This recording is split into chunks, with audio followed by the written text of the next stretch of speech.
Okay, so this chapter is cell the unit of life. इसमें देखो कुछ तो जो इंट्रोडक्टरी पार्ट है एनसीईआरटी में, उसमें यही सब बात है कि भाई जो सेल है वो स्ट्रक्चरल और फंक्शनल यूनिट ऑफ लाइफ होता है। तो हम सेल को ऐसा क्यों बोलते हैं? क्योंकि एक जो सेल है वो अकेले इंडिपेंडेंट एग्जिस्टेंस कर सकता है, यानी यूनिसेलुलर ऑर्गेनिज्म की बात होती है जब, तो यूनिसेलुलर ऑर्गेनिज्म में जो बॉडी है वो एक ही सेल की बनी हुई है और वो इंडिपेंडेंटली एग्जिस्ट करता है, और वही एक सेल वो सारे फंक्शंस कर सकता है जो कि एक मल्टी सेलुलर बॉडी करती है, चाहे digestion, respiration, excretion, reproduction etcetera, जो भी फिजियोलॉजिकल एक्टिविटीज है। यानी हम ये कह सकते हैं कि स्ट्रक्चरल या फंक्शनल यूनिट एक सेल भी हो सकता है। ठीक है। Now what is cell biology या cytology? Structure, function, internal organisation, growth और रिप्रोडक्शन की स्टडी करना सेल की कहलाता है सेल बायोलॉजी। यानी इसके अंदर सेल साइकिल, वो सारी चीजें भी, माइटोसिस, मियोसिस, वो सब भी इंक्लूड होता है। Then coming to the historical background, ये बताओ सेल किसने डिस्कवर किया था? Robert Hooke. रॉबर्ट हुक ने डिस्कवर किया था, लेकिन क्या उन्होंने जिंदा सेल देखा था? No sir. Sir dead cell देखा। उन्होंने डेड सेल देखा था। डेड सेल देखा था तो उस डेड सेल में सेल वॉल दिखी उनको, बाकी तो पूरा सेल दिखा नहीं। इन्होंने किया क्या था, इन्होंने ये जैसे बॉटल है, तो बॉटल की जो लिड होती थी पहले जो बनी हुई, वो किससे बनती थी? बार्क से। जैसे कॉर्क, हाँ, कॉर्क से बनती थी। और ये जो लिड था वो जो इन्होंने देखा था वो कौन से ट्री के बार्क से बना था? ओक ट्री के। Oak tree. इसका नाम था क्वेर्कस सुबर। इन्होंने क्या किया, इस बॉटल कॉर्क के स्लाइसेस किए और इसको अपने सेल्फ डिजाइंड माइक्रोस्कोप में देखा। जब इन्होंने इसको सेल्फ डिजाइंड माइक्रोस्कोप में देखा तो इनको इस तरह से हेक्सागोनल कंपार्टमेंट्स दिखाई दिए। ठीक, खाली थे ये, बीच में कुछ नहीं था। तो ये जो हेक्सागोनल कंपार्टमेंट्स थे, इनको इन्होंने नाम दिया सेल्यूले, और इसी से ये टर्म आ गया सेल। तो अगर इन्होंने खाली कंपार्टमेंट देखा है तो एक्चुअल में इन्होंने क्या देखा है? Cell wall. सेल वॉल देखी है। और सेल वॉल डेड होती है या नॉन लिविंग होती है? डेड। Non living. डेड तो तब होगी ना जब कभी जिंदा होगी, सेल वॉल तो कभी जिंदा होती ही नहीं ना। अरे भाई पता है ना सबको, सेल वॉल नॉन लिविंग है।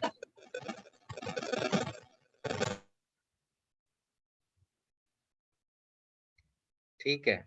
तो इन्होंने जो कुछ भी अपनी स्टडी में जो भी फाइंडिंग्स थी वो एक किताब में लिखी, माइक्रोग्राफिया, उसके चैप्टर नंबर 18 में।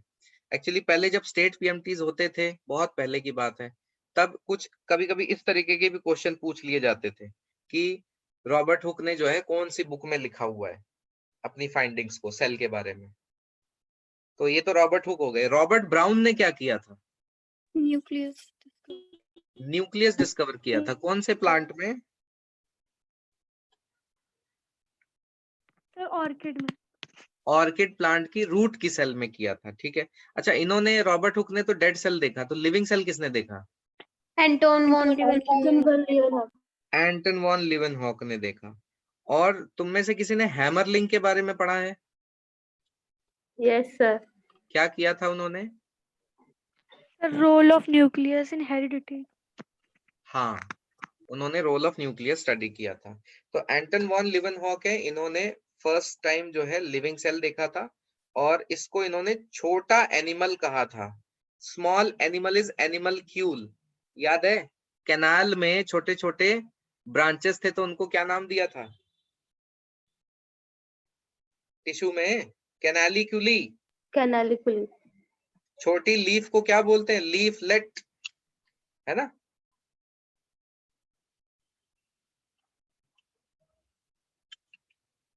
हाँ ना, बोलते नहीं है बेचारे बच्चे।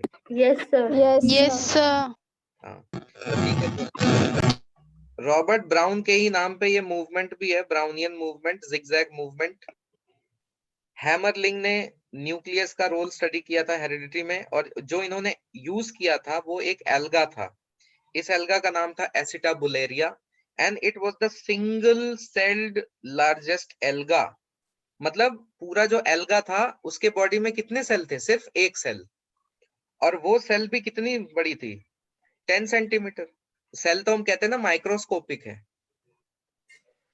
लेकिन ये देखो Yes, 10 sir. सेंटीमीटर की है लेंथ में। तो ये एसिटाबुलेरिया लार्जेस्ट एल्गा है, वो भी सिंगल सेल्ड वाला।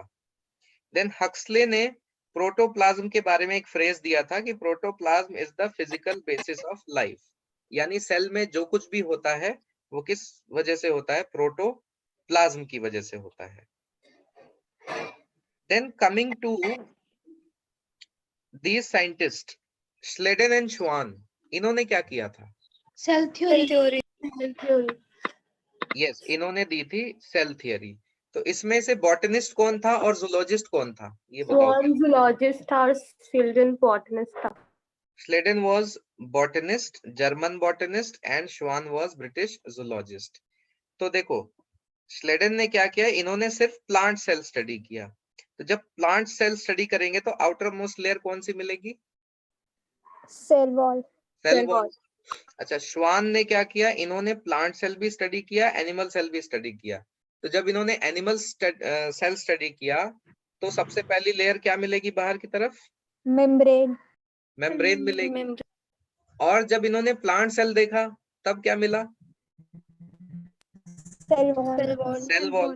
So Schwann was the first to report that plants have a unique character of cell wall, जो कि उसमें नहीं होती एनिमल सेल में। और जो एनिमल सेल देखा इन्होंने, तो इन्होंने ये कहा कि भाई सेल मेम्ब्रेन भी होती है। सेल मेम्ब्रेन टर्म इन्होंने नहीं दिया था, इन्होंने सिर्फ ऐसा बताया था कि सेल के बाहर कोई बाउंड्री है मेम्ब्रेन की। ठीक है। Yes, sir. ना श्लेडन और श्वान ने जो काम किया उसको बाद में हम लोग इस नाम से जानते हैं सेल थियरी। इसके कुछ पॉइंट्स थे। ओके, तो Yes, सेल sir. थियरी के जो पॉइंट्स थे वो क्या थे कि जो लिविंग ऑर्गेनिजम्स हैं they all are made up of cells and their products, या और देयर प्रोडक्ट, सेल से और उनके प्रोडक्ट से बने हुए हैं। तो जब इन्होंने अपनी थियरी दी तो लोगों ने इनसे पूछा कि अच्छा ये बताइए कि जो नए सेल हैं वो कैसे बनते हैं, तो ये नहीं बता पाए। यानी तुमसे पूछा जाए what was the drawback of cell theory, so they could not explain how new cells are formed. इस बात को किसने एक्सप्लेन किया? Rudolf Virchow. वर्चो ने। इन्होंने सेल थियरी को मॉडिफाई कर दिया। इन्होंने स्टेटमेंट दिया ओमनिस सेल्यूला ई सेल्यूला। और तुमने एक ये भी स्टेटमेंट पढ़ा होगा ओमनिस वाइवो ई वाइवो। ये किसने दिया था? लुइस पैस्चर ने। ये किस लिए दिया था?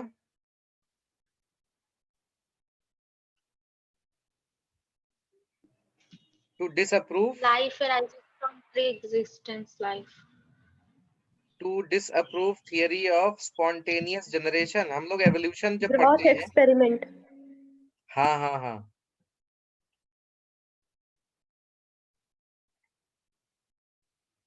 एवोल्यूशन में एक थियरी होती है ना, theory of spontaneous generation.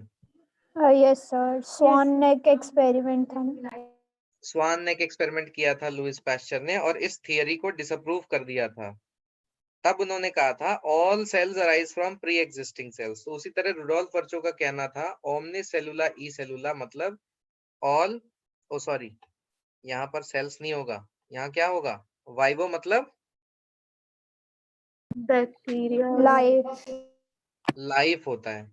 All life arises from pre existing life, और यहाँ पर है all cells arise from pre existing sales.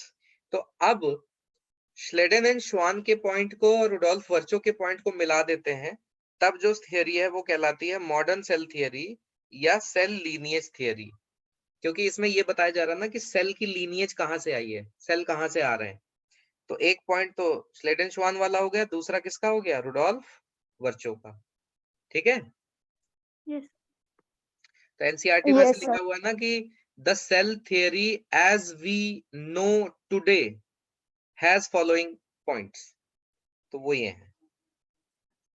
Clear? Yes, sir. Yes, sir. Okay, moving on to some terms. जो कि देखो प्रोटोप्लाज्म टर्म ये किसने दिया था? परकिंजे ने। परकिंजे को जानते हो? इसके नाम से और क्या है? Purkinje fiber. Purkinje fiber. Purkinje fibre है। और कुछ भी है? Purkinje cell. Very good. किसने बताया ये? में होता है ना, most complex cell of the brain. Yes, brain में। गुड। और परकिंजे फाइबर तो पता ही है सबको। देन प्रोटोप्लास्ट टर्म किसने दिया था? हैंस्टीन ने। और अभी मैंने कहा ना सेल मेम्ब्रेन के बारे में पहली बार रिपोर्ट किसने किया? श्वान ने। लेकिन सेल मेम्ब्रेन टर्म किसने दिया है? नगेली एंड क्रेमर ने। अच्छा, सेल मेम्ब्रेन को और क्या बोलते हैं? Plasmalemma. Plasma ma'am. And plasmalemma term is given by Plowe. ये प्लोव ने दिया है। ठीक है।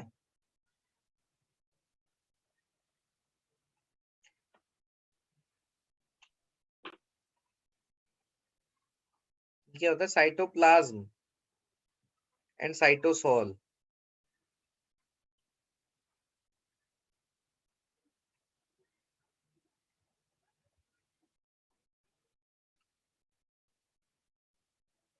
ठीक है।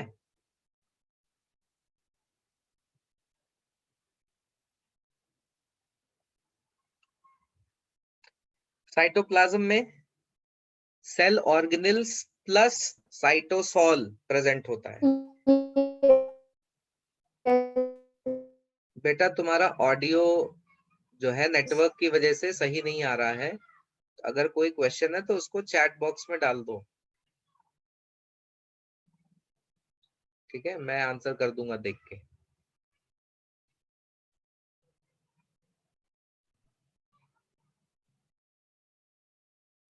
मैं ये कह रहा हूँ कि साइटोप्लाज्म जो है उसमें सेल का सॉल्यूशन और सेल ऑर्गेनेल दोनों इंक्लूड होता है। और साइटोसोल का मतलब क्या है? सिर्फ सेल का लिक्विड पार्ट। लिक्विड मतलब जो सेल का साइट ये है प्लाज्मा फ्लूइड वाला part.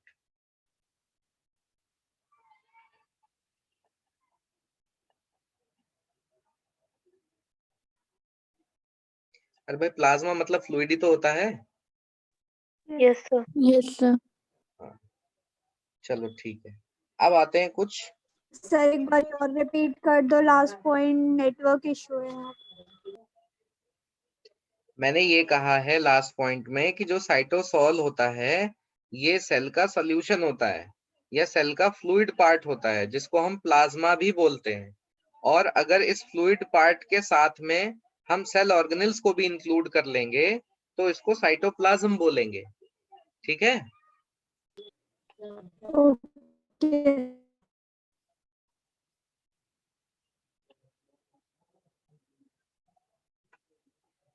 Next, see some features of cell में अगर हम साइज की बात करें, देखो सेल्स जो है डिफरेंट डिफरेंट साइज के होते हैं ना। वेरिएबल शेप्स हैं, वेरिएबल साइज है।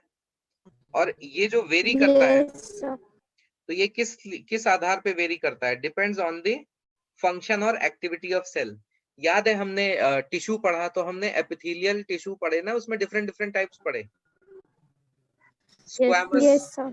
Cuboidal, columnar. Corner. Yes, brush bordered है, सीलिएटेड है। तो वो सारा क्या है? उसके फंक्शन और एक्टिविटी की वजह से वेरिएबल शेप और साइज है। देन बात करते हैं मेटाबॉलिक एक्टिविटी की।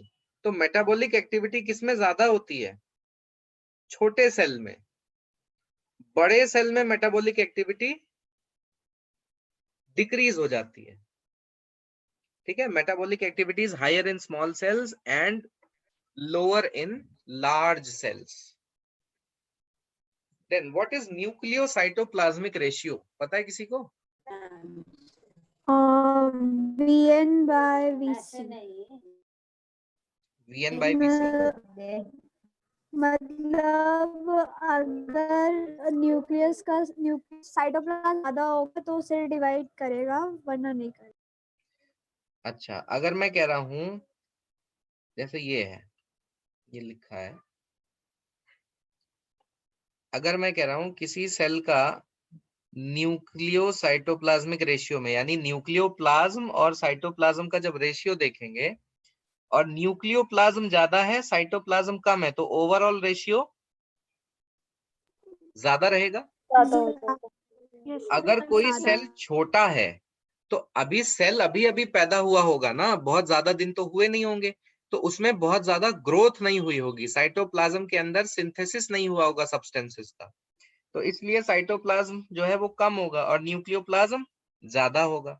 तो स्मॉल सेल का जो n/c रेशियो है वो क्या हो जाएगा, ज्यादा। ज्यादा। और जैसे जैसे सेल बड़ा होने लगेगा तो उसका जो न्यूक्लियोप्लाज्म है वो साइटोप्लाज्म के कंपैरिजन में कम हो जाएगा, और क्योंकि सेल लार्ज हो गया तो साइटोप्लाज्म में ग्रोथ होती चली गई ना, तो अगर डिनोमिनेटर बढ़ गया तो ओवरऑल रेशियो कम Decrease हो होगा। गया। कम हो जाएगा। अब एक बात बताओ, अगर साइटोप्लाज्म में ज्यादा चीजें हैं तो क्या न्यूक्लियस का प्रॉपर कंट्रोल रह जाएगा सेल के ऊपर?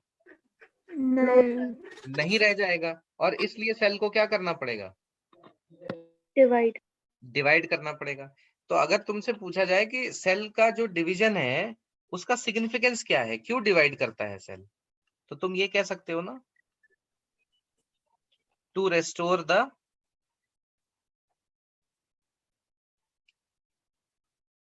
बोल सकते यस हो, sir. Yes, sir. To restore the n/c ratio. फिर एनसीईआरटी में एक ये पॉइंट लिखा हुआ है, ये मैंने यहाँ लिख दिया है, जो साइटोप्लाज्म होता है it is the main arena of cellular activity. जितनी मेटाबॉलिक एक्टिविटी होती है, जितनी सेल की एक्टिविटी होती है, वो कहाँ होती है मेनली, मेन साइट क्या है, साइटोप्लाज्म। ठीक। Then another feature is surface volume ratio. तो surface volume ratio is higher in smaller cells and lower in larger cells. यहां भी वैसे ही कॉन्सेप्ट आ जाएगा, है कि नहीं? छोटा सेल जो होगा उसका सरफेस एरिया ज्यादा होगा ज़्यादा होगा, और वॉल्यूम कम होगा। कम होगा, तो सरफेस बाय वॉल्यूम रेशियो जो है वो Increase हो ज्यादा जाएगा। हो जाएगा। ठीक है। और अगर लार्ज सेल की बात करोगे तो लार्ज सेल में नॉर्मली क्या होता है, सरफेस एरिया कम, वॉल्यूम ज्यादा, तो ओवरऑल रेशियो क्या हो जाएगा, Decrease. डिक्रीज हो जाएगा। लेकिन फिर भी हम देखते हैं ना, हमारे बॉडी में लार्ज सेल एग्जिस्ट करते हैं। अगर हम कह रहे हैं लार्ज सेल का सरफेस वॉल्यूम रेशियो अच्छा नहीं है, ठीक है, तब भी तो लार्ज सेल एग्जिस्ट करता है। Yes, yes. sir. Yes, तो sir. लार्ज सेल का अगर सरफेस वॉल्यूम रेशियो कम है तो उसको बढ़ाने के लिए लार्ज सेल को अपने अंदर क्या करनी पड़ेगी, Modifications. मॉडिफिकेशन। जिसमें से देखो एक मॉडिफिकेशन ये हम जानते हैं ना, स्मॉल इंटेस्टाइन के सेल्स में हो जाती है, कॉलमनर यस एपिथेलियम में। सर। ये Yes, किस sir. लिए की गई, एब्जॉर्प्शन के area लिए, increase सरफेस एरिया करने के इंक्रीज लिए। करने। यस, तो सरफेस एरिया जब इंक्रीज होगा तो इससे सरफेस वॉल्यूम रेशियो भी इंक्रीज हो Increase जाएगा। होगा। और जब सरफेस वॉल्यूम रेशियो इंक्रीज हो जाएगा तो सेल के अंदर और बाहर के बीच में जो एक्सचेंज ऑफ मटेरियल्स है वो भी ज्यादा हो जाएगा ना, यस सर। Yes, sir. और इस वजह से सेल की जो मेटाबॉलिक एक्टिविटी है वो अच्छी हो जाएगी। नहीं तो अगर लार्ज सेल की बात कर रहे थे तो कैसी थी मेटाबॉलिक एक्टिविटी, Slow. स्लो। कम थी। तो अगर सरफेस वॉल्यूम रेशियो को लार्ज सेल ने मेंटेन कर लिया by increasing the surface area, तो उसकी मेटाबॉलिक एक्टिविटी भी ज्यादा हो जाएगी, कम से तो ज्यादा सर हो हमने जाएगी। यहाँ पे लो क्यों लिखा है, लार्ज सेल की मेटाबॉलिक एक्टिविटी? ये जनरल फैक्ट है, ये उस लार्ज सेल की बात हो रही है जिसने मॉडिफिकेशन नहीं किया अपने अंदर। ओके। ठीक है, आगे मैं लिख देता हूं चाहे, to increase the metabolic activity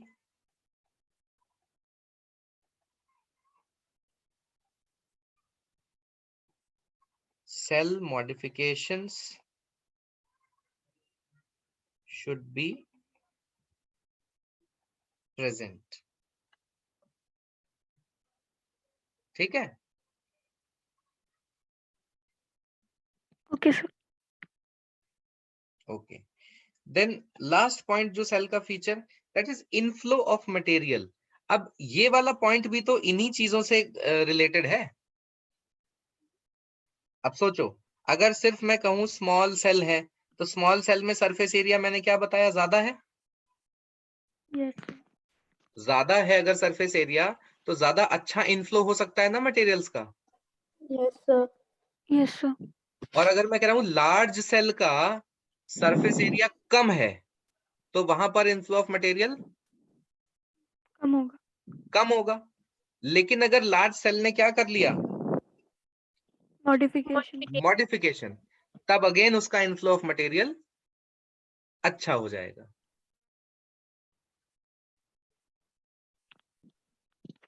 अरे भाई समझ में आ रहा है ये क्या पॉइंट बता रहा Yes, sir.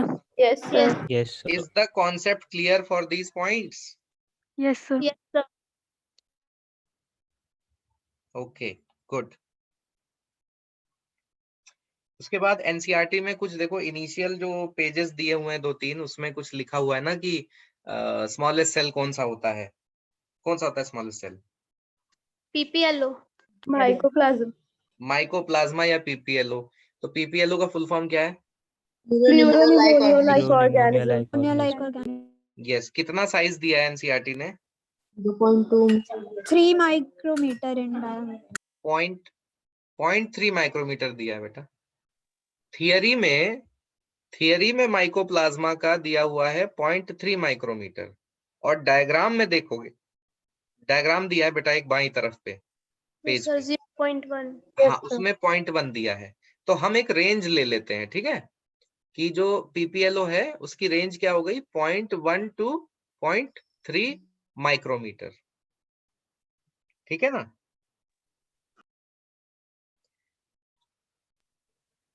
माइकोप्लाज्मा में सेल वॉल होती है क्या?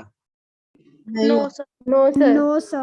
No, sir. वॉललेस, उसको हम वॉललेस बैक्टीरिया बोलते हैं। Yes, sir. Yes, sir. और अगर सेल वॉल नहीं है तो उसका शेप चेंज हो सकता है, Yes, sir. इसलिए उसको प्लियोमॉर्फिक भी बोलते हैं। Yes, sir. Yes. Okay, then अगर तुमसे लार्जेस्ट सेल पूछा जाएगा तो क्या हो जाएगा? No, sir. Largest cell, Ostrich egg. Ostrich egg. One of the longest cells of human body बोलते हैं तो न्यूरॉन्स, न्यूरॉन्स की बात हो रही है कि 1 मीटर तक लेंथ हो सकती है ना। और आरबीसी का डायमीटर कितना होता है? 0.7. नहीं 0.7 नहीं, 7 7 माइक्रोमीटर। 0.7 बहुत कम हो जाएगा बेटा, तो बैक्टीरिया के साइज का हो जाएगा पीपीएलओ के आसपास। अच्छा, बैक्टीरिया का कितना रेंज दिया है एनसीईआरटी में? 3 to 5. 3 to 5 micrometer. लेकिन बहुत बड़े बड़े बैक्टीरिया भी होते हैं, ठीक है, जैसे एपोलोपिस्चियम फिशलसोनी, सुना है नाम? Yes, sir. लगभग 600 माइक्रोमीटर की लेंथ होती है इसकी। तो बेटा ये कुछ ऐसे पॉइंट्स हैं, ये देख लेना एनसीईआरटी में, है ना। और एक पॉइंट ये भी लिखा हुआ है कि जो जो मैंने यहाँ लिखा था ना कि सेल का जो शेप और साइज है वो उसके एक्टिविटी पे डिपेंड करता है। Main arena of cellular activities is cytoplasm.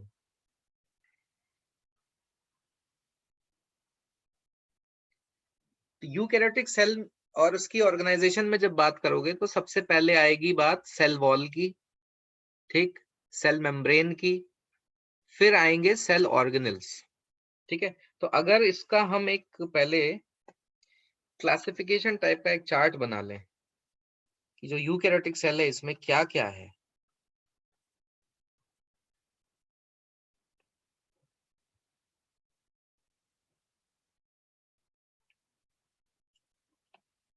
तो एक तो इसमें है सेल वॉल, दूसरा इसमें है सेल मेम्ब्रेन, और तीसरा इसमें है सेल ऑर्गेनेलीज। फिर जब सेल ऑर्गेनेलीज की बात होती है तो यहां पर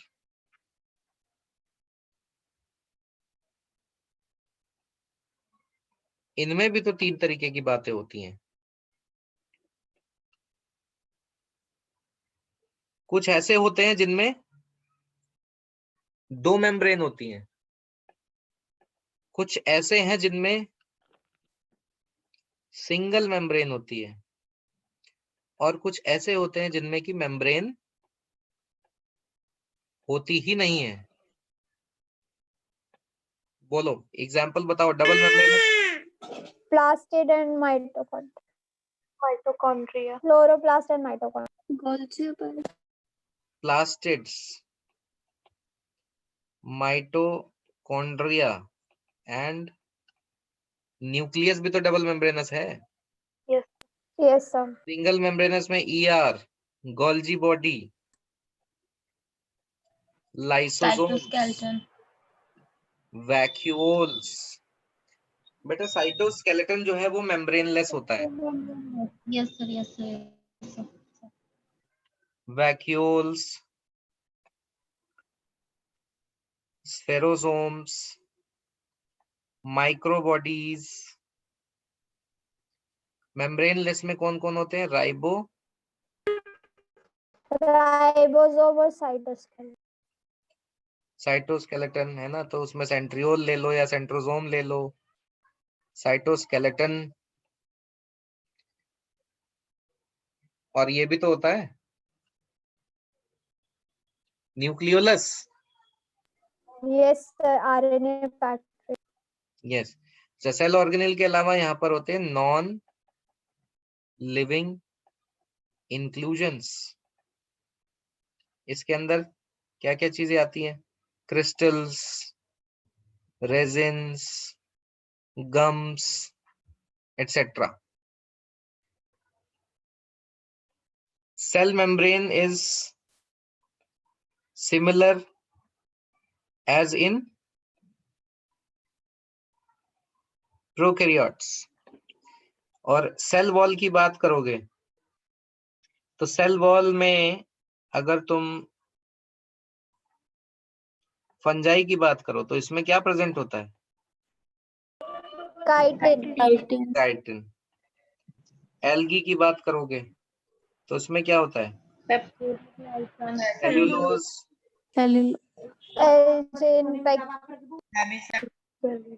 गैलेक्टन्स,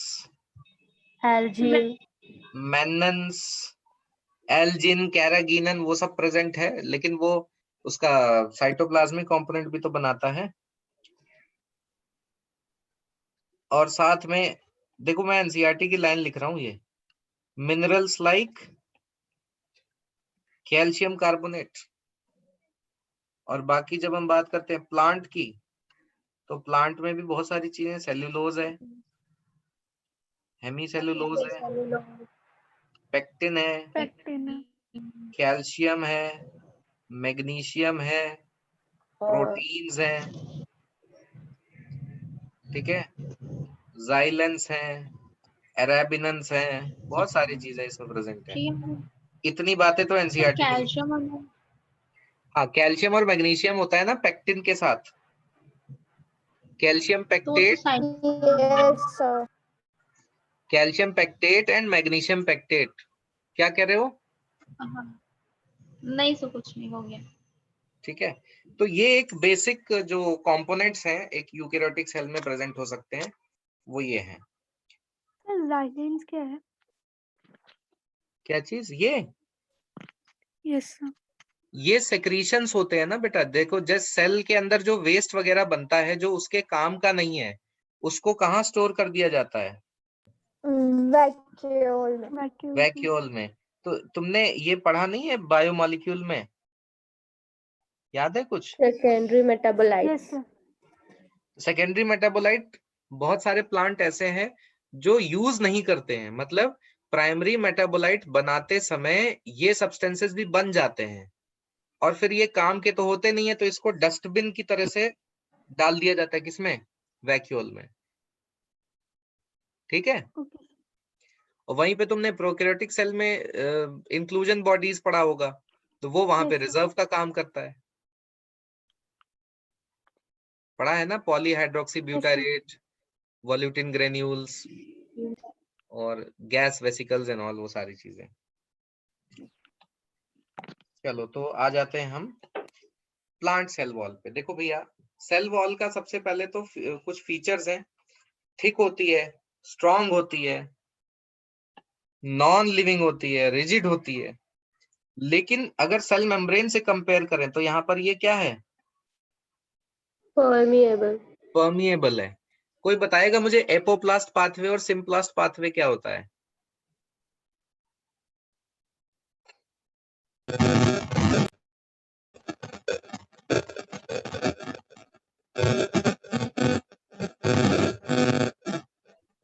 अभिषेक बेटा, तुम्हारे माइक में डिस्टरबेंस बहुत है।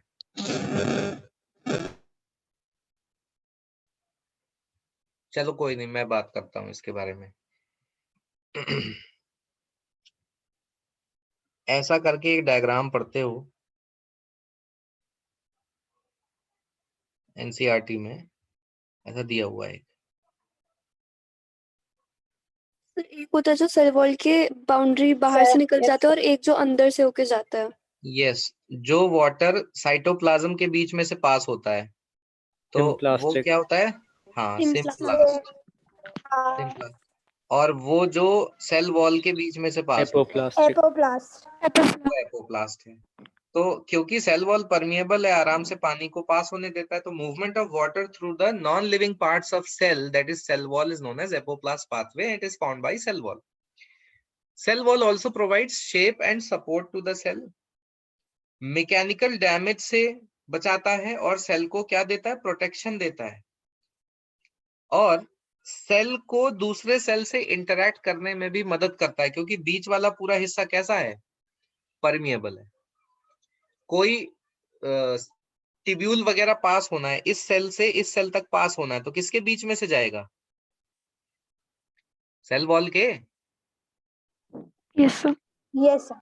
वही है cell to cell interaction. Then it also acts as barrier to undesirable molecules. कुछ ऐसे मॉलिक्यूल्स जो कि अनडिजायरेबल होते हैं सेल के लिए, उनको नहीं जाने देगा. उसके बारे में भी बात करेंगे. तुमने लिग्निन सुना है? Lignin. Yes sir. Yes sir. Lignin जो होता है सेल वॉल के अंदर, वो मेनली ये फंक्शन शो करता है. ठीक है. मान लो जैसे फंजाई है, तो फंगल फिलामेंट्स जो होते हैं वो पेड़ों के उस पे उग जाते हैं ना, बार्क पे, और उनके सेल वॉल के ऊपर ग्रो करने लगते हैं ना. तो जो फंगस का फिलामेंट है उसको अंदर नहीं जाने देता. कौन नहीं जाने देता? इस सेल वॉल में. हाँ, इस सेल वॉल में जो लिग्निन प्रेजेंट होता है वो नहीं जाने देता इसको. फिर हमने ये बात करी ली कि एल्गल सेल वॉल जो होता है, इसके अंदर सेलुलोज, गैलेक्टन्स, मन्नन्स, कैल्शियम कार्बोनेट भी है और सिलिका भी है, क्योंकि भैया पानी में प्रेजेंट होंगे तो पानी में सिलिका भी तो मिलेगा, मेरीन एल्गी जो है. Yes sir. And fungal cell wall में काइटिन है. You very well know chitin is a homopolymer of what? NAG, that is N acetyl glucosamine. और ये आर्थ्रोपोड के एक्सोस्केलेटन में भी होता है. बैक्टीरियल सेल वॉल में क्या होता है? पेप्टाइडोग्लाइकन. नाम और नैग। हाँ, उसमें नैग और नैम होता है और वो अमीनो एसिड से जुड़े होते हैं, इसलिए उसको पेप्टाइडोग्लाइकन कहते हैं. यस। ठीक है. अब आ जाओ composition of plant cell wall पे. तो इसमें सेलुलोज है, और सेलुलोज के अलावा क्या प्रेजेंट है? मैट्रिक्स. तो सेलुलोज जो है ये होमोपॉलीमर होता है किसका? बीटा ग्लूकोज का. अब इसके आगे बायोमोलिक्यूल पढ़ना है, तुम पहले पढ़े हुए हो, तो तुम्हें आई डोंट थिंक कोई तकलीफ होगी अगर मैं पहले से लिख दूं अल्फा बीटा ग्लूकोज. कोई दिक्कत? No sir. So cellulose is a homopolymer of beta glucose. और ये जो सेलुलोज है वो किस फॉर्म में प्रेजेंट होता है? माइक्रोफाइब्रिल्स. माइक्रोफाइबर। ठीक. इन सेलुलोज के माइक्रोफाइब्रिल्स को आपस में लिंक करने का काम कौन करता है? हेमीसेलुलोज. ये लिखा है ना, cross links the cellulose fibrils. और ये होता क्या है? हेट्रोपॉलीमर. सेलुलोज क्या है? होमोपॉलीमर. हेमीसेलुलोज क्या है? हेट्रोपॉलीमर. किसका? एराबिनोज और जाइलोज का. तो हम इसको ऐसे लिख सकते हैं,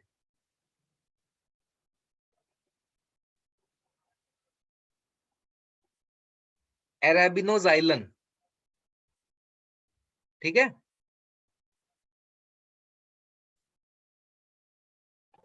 Yes. नेक्स्ट इसमें पेक्टिक सब्सटेंसेस होते हैं। तो जो पेक्टिन होता है ये सीमेंटिंग मटेरियल का काम करता है और ये भी हेट्रोपॉलीमर होता है। इसके अंदर गैलेक्टोज भी होता है, वो भी एसिड फॉर्म में होता है तो उसको गैलेक्चुरोनिक एसिड बोलते हैं, और ग्लूकोज का जो एसिड फॉर्म है उसको ग्लूकोरोनिक एसिड बोलते हैं। पेक्टिक सब्सटेंसेस के साथ प्रेजेंट होता है कैल्शियम और मैग्नीशियम, तो वो क्या बन जाता है, कैल्शियम पेक्टेट और मैग्नीशियम पेक्टेट। याद है middle lamella, Yes. Yes, sir. उसमें क्या पाया जाता है, यही तो होता है। Calcium, magnesium, potassium. और ज्यादा कौन सा होता है, Calcium. Calcium pectate. Then proteins are also present. अब इसमें से एक प्रोटीन का नाम मैंने यहाँ लिखा है एक्सपेंसिन। इसके नाम से पता चल रहा है क्या करता होगा ये, सेल वॉल। एक्सपेंशन। तो ये एक प्रोटीन है जो इसको एक्सपेंशन और एक्सटेंसिबिलिटी प्रोवाइड करता है, और इसके अलावा और भी प्रोटीन्स प्रेजेंट होंगे जो क्रॉस लिंकिंग का काम करते हैं। Now what are the other substances of cell wall, ये बात करी ना मैंने अभी, लिग्निन। लिग्निन बना होता है कोनिफराइल अल्कोहल से। सुबेरिन पढ़ा होगा तुमने, याद है ये, यस सर। कैस्पेरियन स्ट्रिप्स में सुबेरिन होता है, और इसकी वजह से जो एपोप्लास्ट पाथवे है वो फाइनली किस में कन्वर्ट हो जाता है, सिम्प्लास्ट। सिम्प्लास्ट में। क्यूटिन क्यूटिकल में होता है। ये जो सुबेरिन और क्यूटिन है दोनों वैक्सी सब्सटेंसेस हैं। तो ये जो क्यूटिन है ये हाइड्रोफाइट्स में भी होता है, ज़ेरोफाइट्स में भी होता है। क्या रोल होता है इसका, ट्रांसपिरेशन रिड्यूस करने का, वाटर लॉस को रिड्यूस कर। हाँ इसमें तो ये ज़ेरोफाइट्स में इट रिड्यूसेस वाटर लॉस, और हाइड्रोफाइट्स में इट रिड्यूसेस वाटर का पेनिट्रेशन। पानी अंदर ज्यादा चला जाएगा तो सड़ जाएगा ना पौधा, यस सर। तो उससे भी तो अपने आप को बचाना है। तो ये सब्सटेंसेस भी सेल वॉल के अंदर प्रेजेंट होते हैं। ठीक, अब देखते हैं कि इनकी पोजीशन क्या है, सेल वॉल के अंदर कैसे प्रेजेंट होते हैं। तो उसके लिए ये डायग्राम बनाया हुआ है, देख लो। ये जो रेड कलर के दिख रहे हैं मोटे मोटे, ये कौन है, सेलुलोज के क्या है, ये फाइब्रिल्स, माइक्रोफाइब्रिल्स। और इनको आपस में ये ग्रीन कलर वाले ने जोड़ रखा है, ये क्या है, हेमिसेलुलोज। अब ये बीच में जितना ये स्पेस बच रहा है इसमें सीमेंट भरा गया है। वो सीमेंट कौन था, कैल्शियम मैग्नीशियम हाँ पेक्टिन था ना। और पेक्टिन के साथ में जो सीमेंट है ना, सीमेंट के साथ में गिट्टी भी डाली गई है। जानते हो, देखा है कभी छत बनते हुए, देखी है? No sir. अरे भाई छत बनते नहीं देखी तुमने? देखिए उसमें पहले जाल बनाते ना लोहे की सरिया का, आयरन रॉड्स का, और उस जाल को आपस में क्या करते हैं, लिंक करते हैं। तो लिंकिंग किससे की जाती है, वो भी रॉड से ही की जाती है। और उसके बाद एक मशीन आती है, वो मशीन क्या करती है, जो गिट्टियां होती हैं, है ना, पत्थर होते हैं छोटे छोटे, उसको सीमेंट के साथ मिक्स करती है। तो ऐसे समझ लो, गिट्टियां कौन है, पत्थर कौन है, कैल्शियम और मैग्नीशियम, और सीमेंट क्या है यहाँ पे, पेक्टिन। और मिक्स करने के बाद पूरे जाल में यहाँ बीच में भर दिया जाता है कि नहीं। Yes sir. उसी तरह से सेल वॉल के अंदर भी ये सारे सब्सटेंसेस प्रेजेंट होते हैं। बाकी इसी पेक्टिन के साथ में प्रोटीन्स और अदर सब्सटेंसेस भी यहीं बीच बीच में भर दिए जाएंगे। सर ईंट जैसा काम करेगी ना, क्या बेटा, जैसे ईंट जैसा काम करेगी ना जो छत में लगता है, वैसे ही ना। नहीं छत में देखो छत जो है पुराने जमाने की जो छत बनती थी ना वो ईंट की होती थी। अब जो छत बनती है वो उसकी बनती है आरसीसी की, जिसमें कि वो छोटी छोटी गिट्टियां होती हैं, पत्थर ऐसे छोटे छोटे, इसको भरा जाता है स्पेसेस में।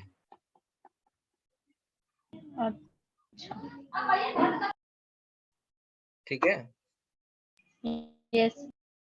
अच्छा यहाँ लिग्निन की जो बात कर रहा हूं मैं, लिग्निन के लिए क्या क्या फीचर है। अगर पूछा जाए सेल वॉल की रिजिडिटी किसकी वजह से होती है, आंसर होगा lignin. Lignin. Fungus cell wall को इन्वेड किसकी वजह से नहीं कर पाता? लिग्निन। क्यों नहीं कर पाता? क्योंकि ये जो लिग्निन है ये फंगल हाइफे को इनहिबिट कर देता है, ग्रोथ नहीं होने देता उसकी। ठीक है, बोलो भाई। Yes, sir. Yes, sir. Yes, sir. Okay, so that's all for today.